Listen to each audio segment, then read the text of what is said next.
Bonjour à tous et à toutes. Alors dans cette vidéo, je vais parler de pourquoi est-ce que Dieu n'est pas le créateur du Big Bang. Pourquoi est-ce qu'il n'a pas fait le Big Bang et plus généralement créé nous en tant qu'hommes et l'univers.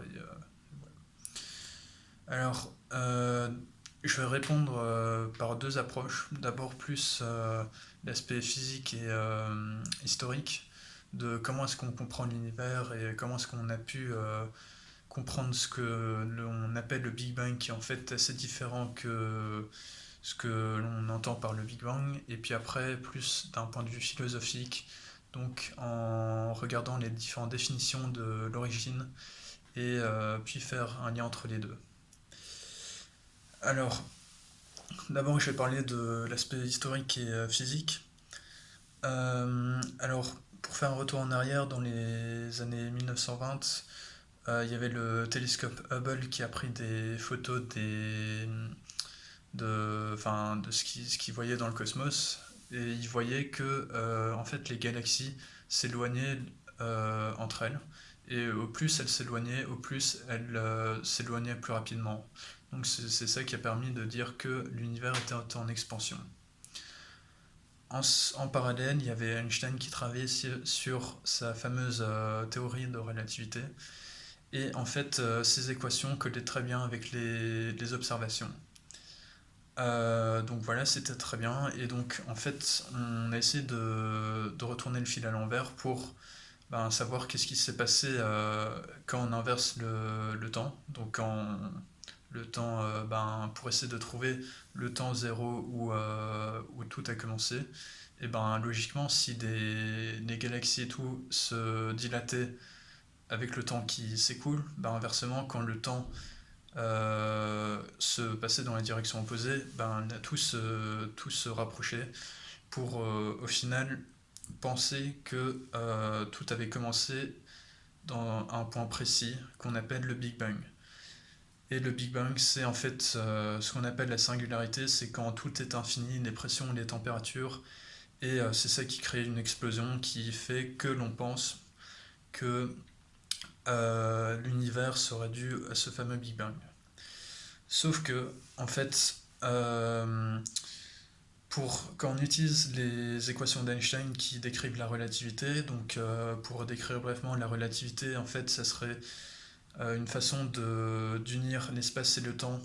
Et en fait, c'est des équations qui permettent de décrire comment un objet, pour décrire la gravité, mais plus d'un point de vue courbure de l'espace-temps, qui est différent que ce que disait Newton.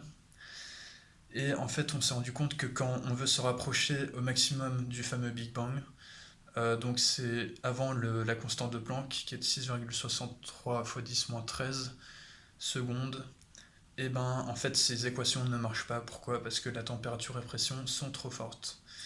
Et du coup, on doit changer d'arme, on doit changer de fusil à notre épaule, et en fait on doit utiliser une théorie, la fameuse théorie du tout, qui est un peu prétentieuse, mais bon bref, qui en fait serait une théorie où on unirait les forces, les interactions entre particules, donc il y en a deux, la force électromagnétique et la force gravitationnelle.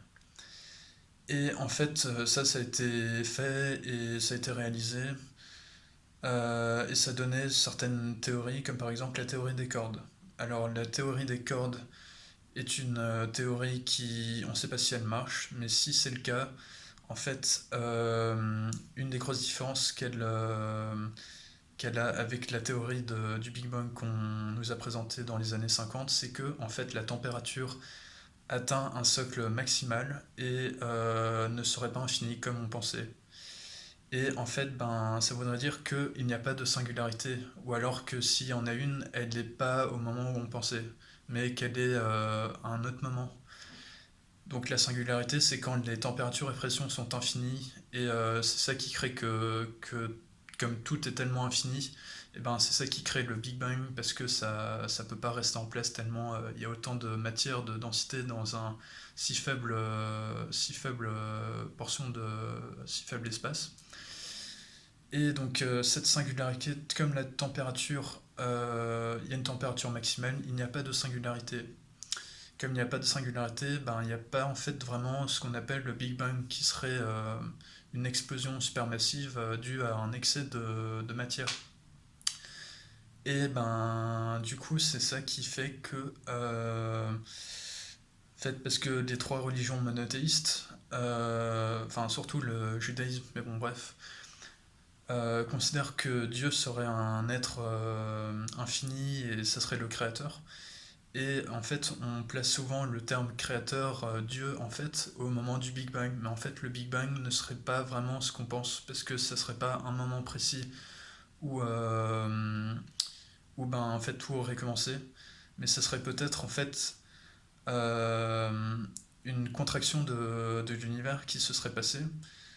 Donc l'univers se serait contracté jusqu'à un endroit, enfin jusqu'à un moment qui serait en fait le commencement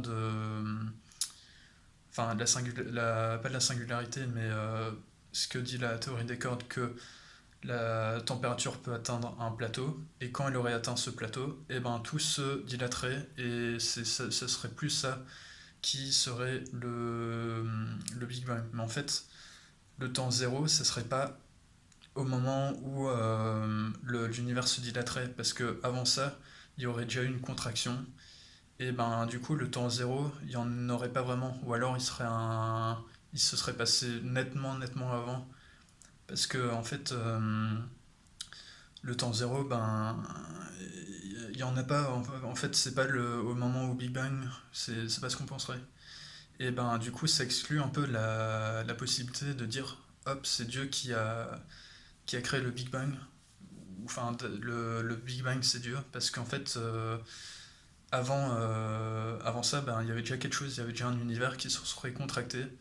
Et en fait, ce qu'on pensait, en fait, c'était juste une partie de tout le processus de l'évolution cosmologique.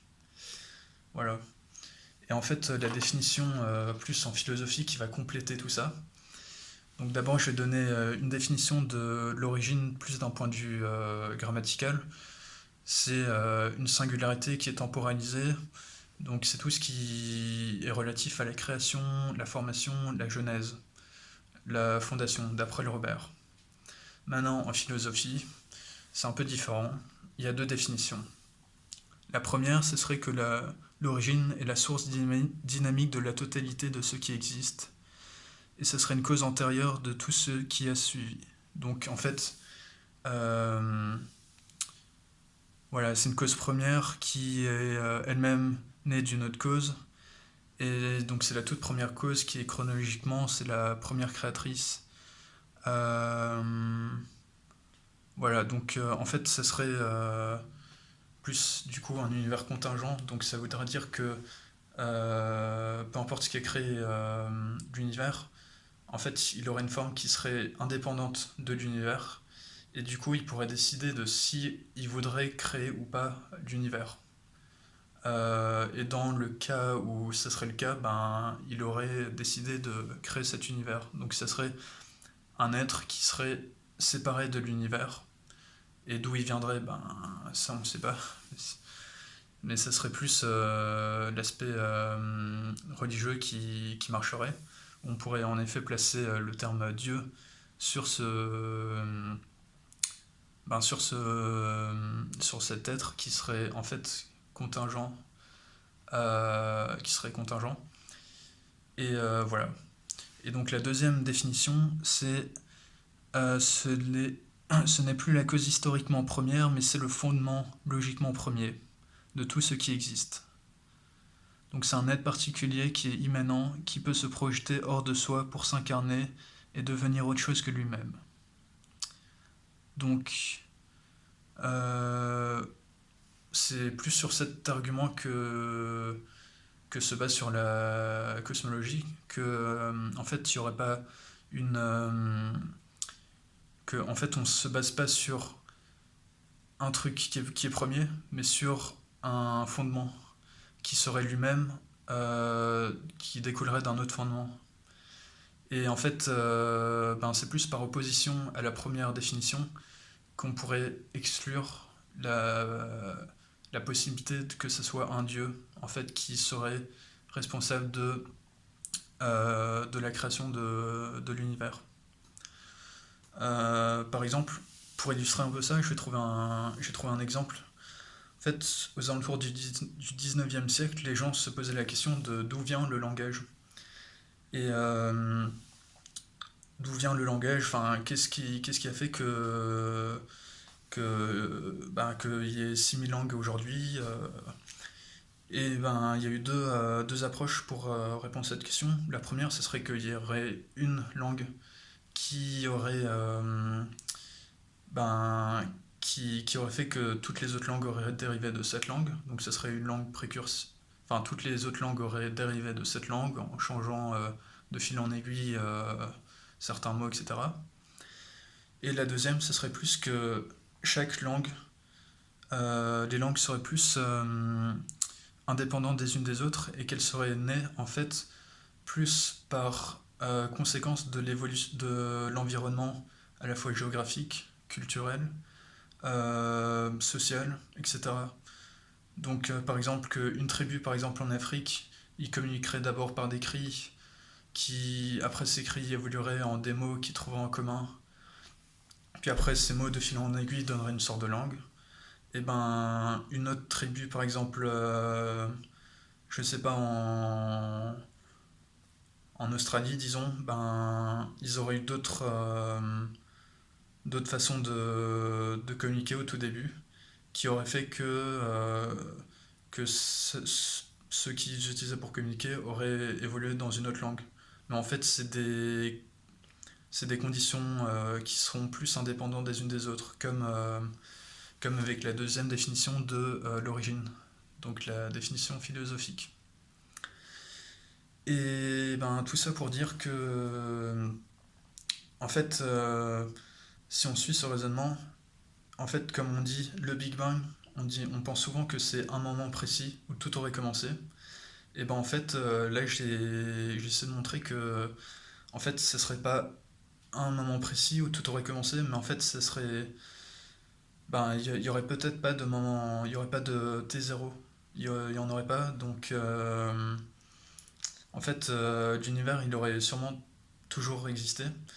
Et en fait, c'est sa géométrie qui aurait évolué en fonction évolué au cours du temps et qui aurait donné ben, ce qu'on est maintenant. Mais en fait, ce serait pas Dieu qui aurait créé le Big Bang, qui aurait fait que de fil en aiguille, on ait trouvé une planète habitable et qu'on soit devenu des êtres humains.